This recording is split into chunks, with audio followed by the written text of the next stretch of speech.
Afternoon, VC. Dave on for another Blue Note project installment. This time we are in the 4000 series, and a crucial album, one that needs to be in every jazz collection, no doubt. This is from the great Joe Henderson. This is Inner Urge, and this is 4189. Okay, and this particular record was, there's going to be some glare because I still have original shrink on this, but this was recorded in November of 1964 by Rudy Van Gelder, and then it wasn't released until I think the end of March, early April of 1966. So we're now into 1966 as far as unleashing the Blue Note catalog on the masses at that time. And this is a very diverse record for what it is. And it's just a record that tests all these musicians' range. And of course they pass with flying colors, because you have a lineup that includes, of course, Joe Henderson on the tenor, McCoy Tyner on piano, Bob Cranshaw on bass, and Elvin Jones on the drums, who may impress me the most on this record. But there's 5 tracks here, 3 written by Joe. And then you have, on the B-side, there's a Duke Pearson ballad and a Cole Porter tune that round it out. This record, like I said, is very diverse, and that's the best part of it. And a very, very cool, again, stupid shrinks on here. Tunes from the Man Cave is gonna lose his mind if he watches this. But the opening track, Inner Urge, is a song that kind of straddles in this space between post-bop and modal. More of a modal leaning. Joe's playing is some of the best on the record, you know, right here on this first track. He's got 2 extended periods where he is featured here. But after his first go, he sits out and Bob Cranshaw comes in with an extended bass solo. One of Bob's best that I've heard on a Blue Note. It's freaking great. And then McCoy Tyner goes into a solo. Joe comes back in. Elvin Jones has a solo on this track as well. It's got a hell of a groove.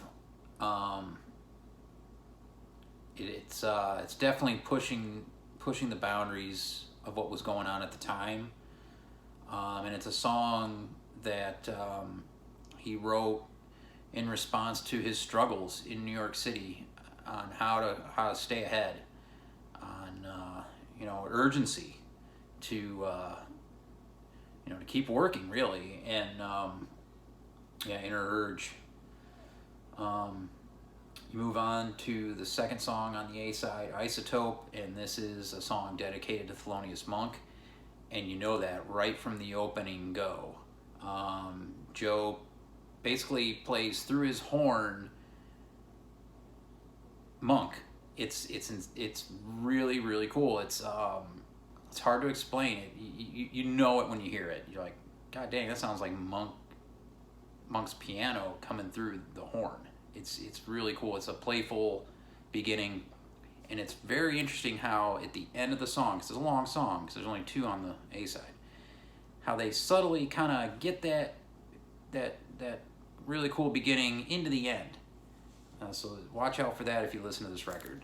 But in between, it's just it's fantastic. It's kind of a mid-tempo groover. Again, they get into some modal territory. McCoy Tyner's got a small solo there.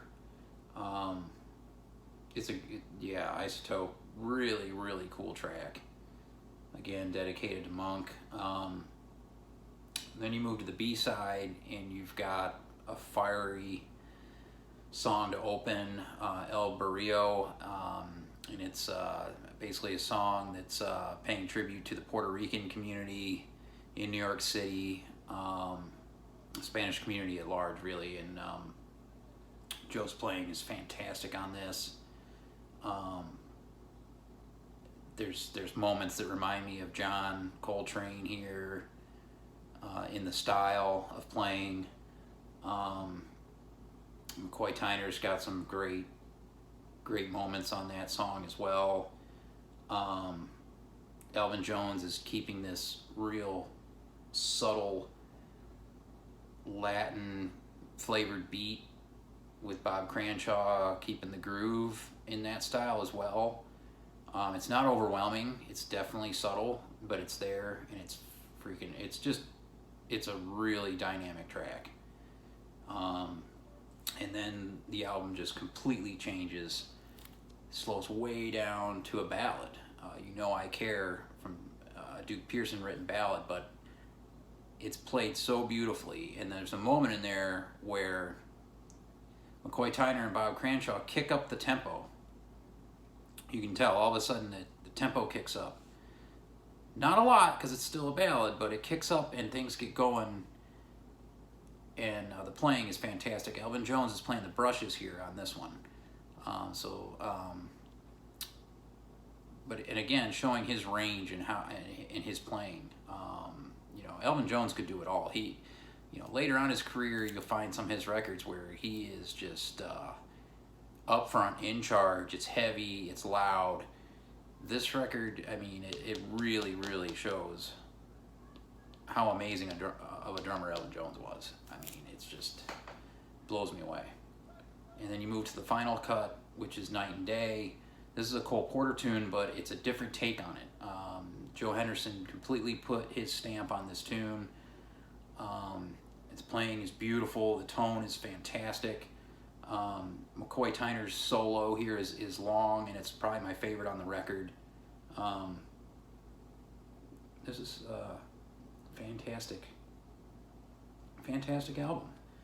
And again, like I said at the beginning, one that needs to be in every jazz collection. Its diversity is where it's at here. You get a little bit of everything with this record, and an early blue note for Joe, and as you all know, there's just killer things to come. Inner Urge, probably my favorite song on this. El Barrio's right there, though. Blue note 4189, and that's the train. So that's my cue. Hope you're all well. Peace.